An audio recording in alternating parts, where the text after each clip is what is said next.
Welcome in accounting education. आपका accounting education में स्वागत है। आज हम सिखाते हैं कि कैसे आप बैलेंस शीट को रीड कर सकते हो किसी भी कंपनी की।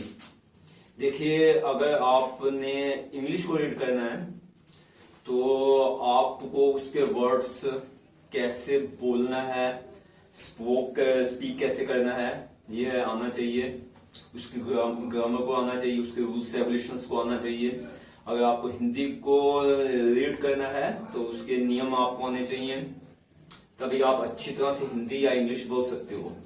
बट अगर बैलेंस शीट को आपको अंडरस्टैंड करना है तो आपको अकाउंटिंग की भाषा को आना चाहिए। ओके, तो इसमें क्या है कि देखो, बैलेंस शीट एसेट्स और लायबिलिटीज। एसेट्स वो होती है जिससे आपकी जेब में पैसा आता है, लायबिलिटीज वो होती है जिससे आपकी जेब से पैसा जाता है।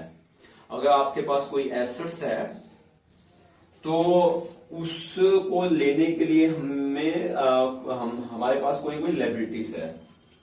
ओके, हमारे पास कुछ लायबिलिटीज है, उसे सोर्स ऑफ फंड कहते हैं। इसे क्या कहते हैं? Source of fund. और उससे हमने खरीदी है एसेट्स ताकि हमारी जेब में पैसा आए, तो इसे क्या है? यूज ऑफ फंड कहते हैं। अब इसमें मेन जो एसेट्स हैं, फिक्स एसेट्स है और करंट एसेट्स है। फिक्स एसेट वो होती हैं जो एक साल से ज्यादा के लिए खरीदी जाती हैं, तथा करंट एसेट्स हैं जो एक साल के लिए होती हैं, उसके बाद वो लिक्विडेट हो जाती हैं। ओके, उसके बाद है लायबिलिटीज। लायबिलिटीज वो है नॉन करंट लायबिलिटीज तथा करंट लायबिलिटीज। जो लॉन्ग पीरियड के लिए हम डेट्स लेते हैं वो आपकी नॉन करंट लायबिलिटीज में आ सकता है, तथा जो एक साल के लिए हम लेते हैं डेट वो हमारी करंट लायबिलिटी में आ सकता है as a item current liabilities की। तो अब हम इसको और सीखने के लिए, इस भाषा को, इस बैलेंस शीट की भाषा को और सीखने के लिए एक बैलेंस शीट लेते हैं निट कंपनी की। ओके,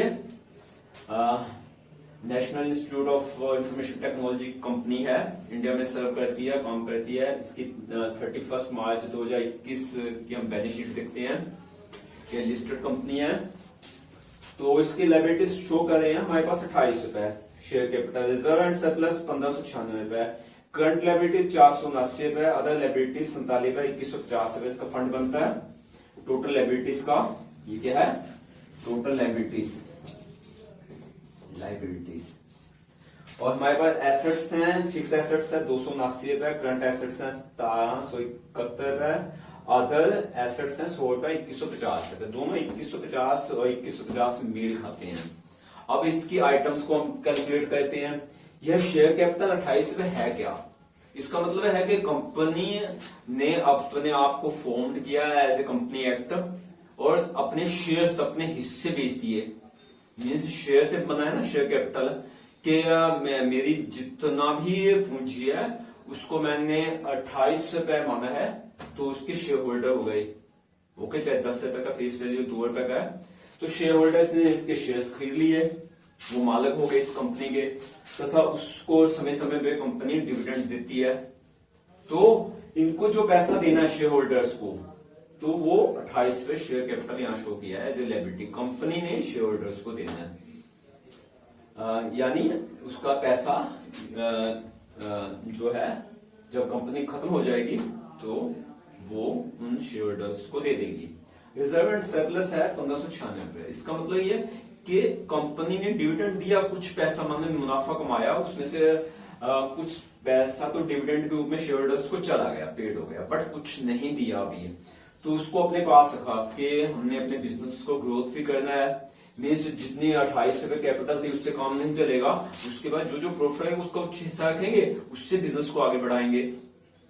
उसको कहते हैं कि दोबारा बिजनेस में बिजनेस का मुनाफा लगाना। और उसका हमारे पर बट्टर है तो ये शेयर होल्डर्स का ही पैसा, तो ये 1596 रुपए देने हैं शेयर होल्डर्स को, इसलिए हम इसमें रखा हुआ है। करंट लायबिलिटीज है जो एक साल तक की लायबिलिटी है, वो 447 रुपए इसमें मैंने शो कर दिया है लायबिलिटी। जैसे बैंक ओवरड्राफ्ट लिया नीट कंपनी ने। अदर्स लायबिलिटीज है जैसे एडवांस फीस ले ली है, अपने स्टूडेंट से 47, तो 2150 रुपये बन गया। अब फिक्स एसेट्स क्या क्या है, मीन्स कंपनी के पास ऑफिस हो सकता है, कंप्यूटर हो सकता है, लैब हो सकती है, बिल्डिंग हो सकती है, कुछ मशीन्स हो सकती है, तो वो कंपनी की फिक्स्ड एसेट्स है। करंट एसेट्स में क्या हो सकता है, 771 का, इसमें रिसीवेबल फीस हो सकती है जो 1 साल के अंदर अंदर कंपनी को मिल जाएगी।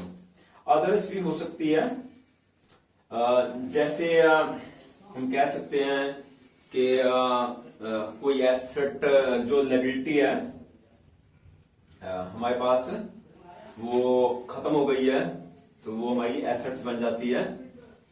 ओके, अभी फुटनोट जो है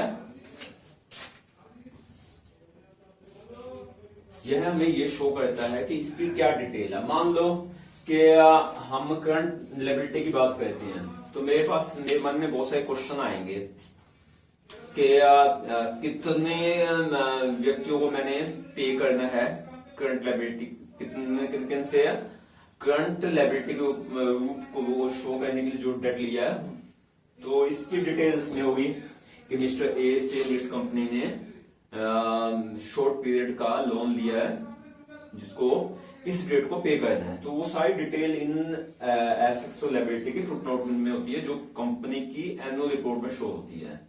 ओके, तो इस तरह से मुझे लगता है कि आपको बैलेंस शीट की भाषा समझ आ रही होगी। एसेट्स, लायबिलिटीज और उसके आगे डिटेल है, और इनका जो बैलेंस है ना, अगर इसको मैं बैलेंस करूं तो हमेशा ही एसेट्स लायबिलिटी के बराबर होती है।